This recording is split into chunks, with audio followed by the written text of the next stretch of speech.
Good morning students. मेरा नाम है Rekha Sharma, SV government college Khetri. आज हम बीएससी थर्ड ईयर के फिजिकल केमिस्ट्री के फर्स्ट यूनिट के टॉपिक प्रारंभिक क्वांटम यात्री में कृष्णिका विकिरण से प्रतिपादन नियम एवं प्रकाश विद्युत प्रभाव का अध्ययन करेंगे। तो सबसे पहले हम डिस्कस करते हैं कि कृष्णिका विकिरण क्या होती है। तो कृष्णिका विकिरण में को समझने से पहले हम जानेंगे कि विकिरण क्या होती है। विकिरण एक ऊर्जा ही होती है। जब किसी ठोस वस्तु को गर्म किया जाता है तो उस वस्तु से ऊष्मा ऊर्जा के रूप में बाहर निकलती है, जिसे विकिरण कहते हैं। ये विकिरण किसी वस्तु की सतह से टकराते हैं तो विकिरण ऊर्जा का कुछ भाग परावर्तित हो जाता है, कुछ भाग अवशोषित हो जाता है तथा कुछ भाग स्थानांतरित हो जाता है। अब हम डिस्कस करेंगे कि कृष्णिका क्या होती है। कृष्णिका वास्तव में एक काल्पनिक पिंड है। ये रियल में नहीं होता। ये काल्पनिक पिंड है जो समान रूप से विकिरणों के समस्त तरंगदैर्ध्य को अवशोषित करता है या उत्सर्जित करता है। ये काल्पनिक पिंड क्यों है? क्योंकि सभी विकिरण ना तो अवशोषित होते हैं और ना ही उत्सर्जित होते हैं। अर्थात कृष्णिका एक अच्छा अवशोषक होने के साथ साथ एक अच्छा उत्सर्जक भी है। चूंकि कृष्णिका चारों तरफ तापीय साम्य में रहता है, अतः जितनी मात्रा में ऊर्जा अवशोषित करता है प्रति इकाई क्षेत्रफल में उतनी ही उत्सर्जित भी करता है। अब हम करते हैं कि किसी पिंड की संपूर्ण उत्सर्जन क्षमता से क्या तात्पर्य है। तो किसी पिंड के प्रति इकाई समय में प्रति इकाई क्षेत्रफल से उत्सर्जित कुल ऊर्जा को संपूर्ण उत्सर्जन क्षमता कहते हैं। अब किरचॉफ का नियम क्या होता है? इस नियम के अनुसार दिए गए ताप पर समस्त पिंडों की उत्सर्जन क्षमता एवं अवशोषकता का अनुपात स्थिर रहता है। कृष्णिका के लिए अवशोषकता का मान 1 होता है, जिसे A से डिनोट करते हैं। अब हम डिस्कस करेंगे कि कृष्णिका विकिरण के अध्ययन से प्रतिपादित नियमों के बारे में। तो पहला नियम है स्टीफन बोल्ट्जमान का नियम। तो स्टीफन बोल्ट्जमान का नियम क्या कहता है कि कृष्णिका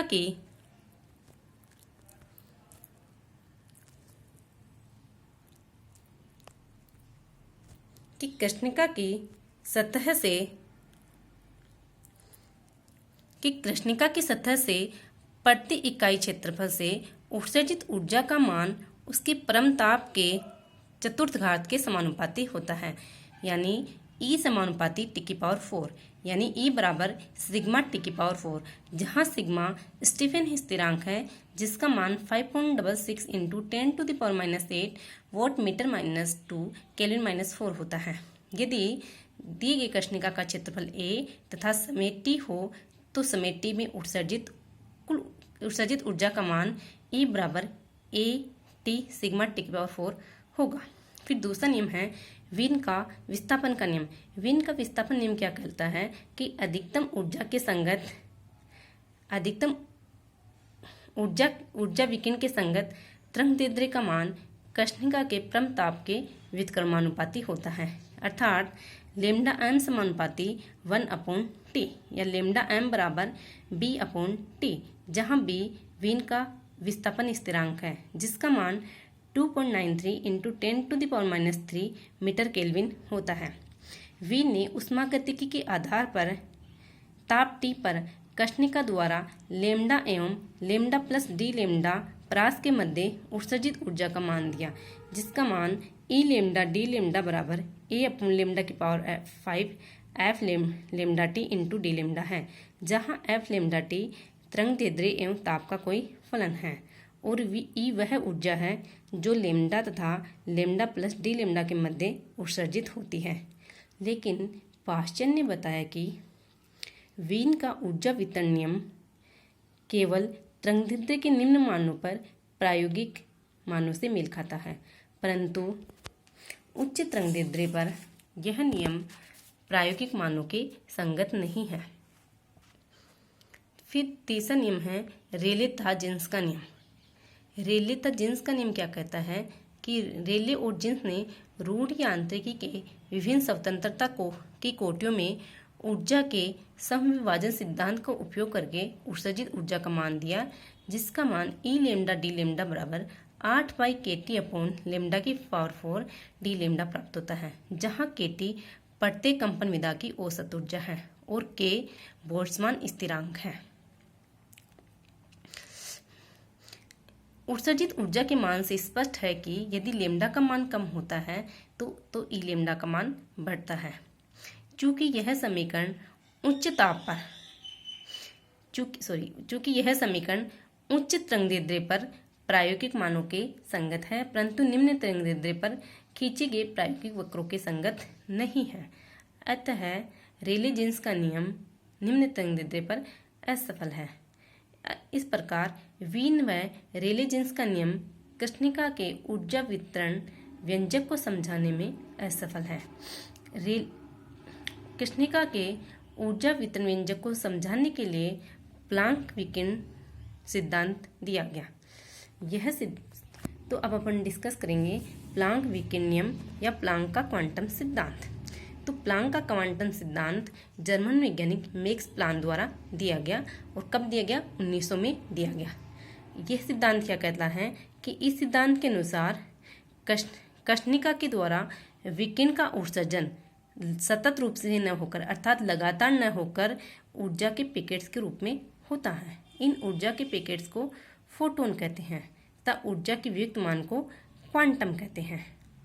चूँकि हम जानते हैं कि प्रत्येक क्वांटा की ऊर्जा उसके आवर्ती के समानुपाती होती है, अर्थात E समानुपाती न्यू या E बराबर एच न्यू, जहाँ E क्वांटम ऊर्जा है, न्यू आवृत्ति है, वह H प्लांक स्थिरांक है, जिसका मान 6.6 × 10⁻34 जूल सेकेंड है।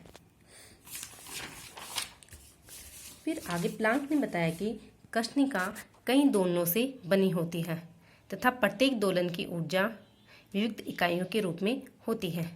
फिर प्लांक सिद्धांत के अनुसार उत्सर्जित ऊर्जा का मान ई लेमडा बराबर 8πSc अपॉन लेमडा की power 5 कोष्टक 1/e⁻sc upon lambda kT - 1 होता है। चूँकि निम्न तरंगदैर्ध्य पर sc अपॉन kT लेमडा का मान अधिक होगा, अतः ऊर्जा घनत्व का मान लगभग 0 होगा तथा उच्च तरंगदैर्ध्य पर sc अपॉन लेमडा kT का मान कम होगा, अतः 1/e⁻sc अपॉन लेमडा kT - 1 का मान 1 - sc अपॉन लेमडा kT के बराबर होगा। इस स्थिति में यह समीकरण रेले जीन्स समीकरण की तरह होगा। अतः प्लांक का कृष्णिका विकिरण सिद्धांत तरंगदैर्ध्य के संपूर्ण प्रास में प्रायोगिक वक्रों के संगत है। इस सिद्धांत का उपयोग करके आइंस्टीन ने प्रकाश विद्युत प्रभाव तथा बोर के परमाणु रेखीय स्पेक्ट्रम को समझाने का प्रयास किया। तो अब अपन डिस्कस करेंगे प्रकाश विद्युत प्रभाव। देखो, प्रकाश विद्युत प्रभाव क्या होता है कि जब धातु की सतह पर निश्चित आवृत्ति या तरंगदैर्ध्य का प्रकाश आपतित किया जाता है तो उस धातु की सतह से इलेक्ट्रॉन का उत्सर्जन प्रारंभ होता है। तो इस घटना को प्रकाश विद्युत प्रभाव कहते हैं। और जो ये इलेक्ट्रॉन उत्सर्जित होते हैं उन इलेक्ट्रॉनों को फोटो इलेक्ट्रॉन कहते हैं। प्रकाश विद्युत प्रभाव में निम्न बातें आती है। फर्स्ट है इसमें दहली ऊर्जा कि दहली ऊर्जा क्या होती है। तो दहली ऊर्जा वह न्यूनतम ऊर्जा है जिस पर धातु की सतह से इलेक्ट्रॉन बाहर निकलते हैं। और दहली ऊर्जा के संगत तरंगदैर्ध्य एवं आवर्ती को क्रमशः दहली आवर्ती एवं दहली तरंगदैर्ध्य कहते हैं। तो अब डिस्कस करेंगे कि दहली आवर्ती क्या होती है। दहली आवर्ती वह आवर्ती है जिससे कम आवर्ती पर धातु की सतह से इलेक्ट्रॉनों का उत्सर्जन नहीं होता है, एवं दहली तरंगदैर्ध्य वह उच्च तरंगदैर्ध्य है जिससे अधिक तरंगदैर्ध्य पर धातु की सतह से इलेक्ट्रॉन का उत्सर्जन नहीं होता है। प्लांक सिद्धांत का उपयोग करके आइंस्टीन ने प्रकाश विद्युत प्रभाव को समझाने का प्रयास किया।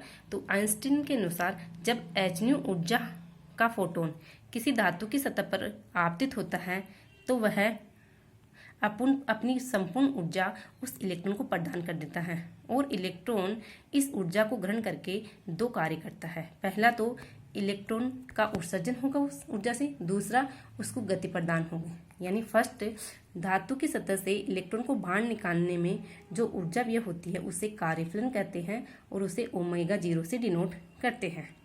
और शेष ऊर्जा इलेक्ट्रॉन को धातु की सतह से बाहर निकालने के बाद उसे गतिज ऊर्जा प्रदान करती है, अर्थात एच न्यू आपतित फोटोन की ऊर्जा बराबर ओमेगा 0 कार्यफलन प्लस 1/2 mv² गतिज ऊर्जा, जहां ओमेगा 0 कार्यफलन है और v इलेक्ट्रॉन का वेग है।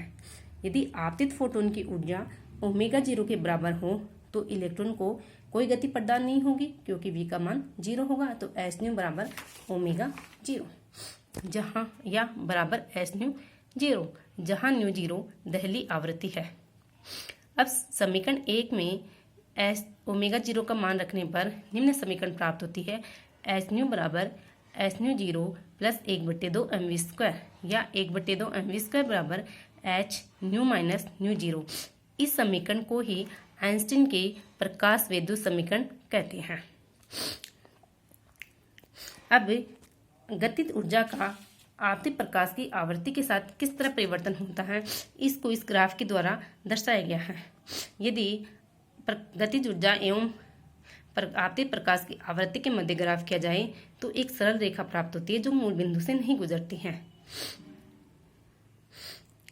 फिर आगे आइंस्टीन ने बताया कि इकाई समय में उत्सर्जित इलेक्ट्रॉन की संख्या आपतित प्रकाश की तीव्रता के समानुपाती होती है, अर्थात उत्सर्जित इलेक्ट्रॉनों की संख्या आपतित प्रकाश की तीव्रता पर निर्भर करती है जबकि आवृत्ति व तरंगदैर्ध्य पर निर्भर नहीं करती है।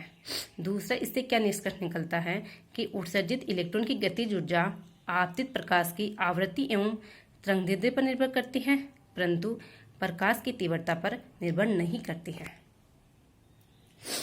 अब प्रकाश विद्युत प्रभाव को समझने के लिए हम एक उदाहरण लेते हैं कि जैसे एक एग्जाम्पल दिया हुआ कि एक धातु के लिए कार्यफलन का मान 2.2 इलेक्ट्रॉन वोल्ट है तो प्रकाश विद्युत उत्सर्जन के लिए दहली तरंगदैर्ध्य का मान ज्ञात करो, जहां 1 इलेक्ट्रॉन वोल्ट बराबर 1.6 × 10⁻27 अर्ग है। तो इसको स्पष्ट करने के लिए चूंकि हम जानते हैं कि कार्यफलन ओमेगा 0 बराबर एच न्यू 0 या एच सी अपॉन लेमडा 0, क्योंकि न्यू 0 बराबर सी अपॉन लेमडा 0 होता है तो इससे लेमडा 0 बराबर एच सी अपॉन ओमेगा 0। इस समीकरण में ओमेगा 0 बराबर 2.2 इलेक्ट्रॉन वोल्ट या 2.2 × 1.6 × 10⁻12 अर्ग, एच का मान 6.62 × 10⁻27 अर्ग सेकेंड और सी का मान 3.3 × 1010 सेमी पर सेकेंड रखने पर लेमडा 0 का मान 5.630 × 10⁻5 सेमी प्राप्त होता है। फिर इसको चेंज करने पर लेमडा 0 का मान 5630 × 10⁻8 सेमी प्राप्त होता है। चूँकि हम जानते हैं कि 1 एंगस्ट्रॉम बराबर 10⁻8 सेमी होता है, अतः लेमडा 0 बराबर 5630 एंगस्ट्रॉम।